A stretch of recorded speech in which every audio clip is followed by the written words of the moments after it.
Welcome to AZ Solutions, working with bullets and numbers. First of all, you need to ensure that you position your cursor exactly where you want your bullet to appear. From the Home tab, select the bullet.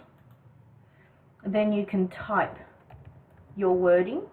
When you're done, you can press Enter and the bullet will automatically appear for you. I'll do a few more.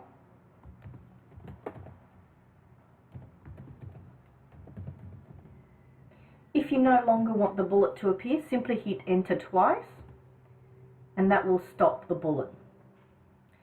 If you would like the bullets to be, instead of bullets, you would like to use numbers, simply click on the number icon from your ribbon under the Home tab, the little 1, 2 and 3, and the number will appear. Type in the text followed by Enter.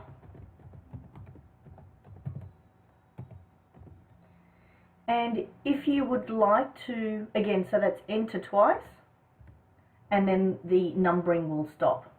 With your numbering, if you would like to put something in between the 2 and the 3, for example, if you go to the end of that line and simply hit Enter, a new number will automatically appear for you. If you decide that no, it's not numbers, you would like them to be in bullets, you can select your bullet points, your numbers that you have there, and change them into bullets. When you select, notice that the 1, 2, 3 and 4 do not become selected. Simply hit the bullets and they will be converted. Same if you had bullets and you wanted to make them into numbers, what you're selecting is the text.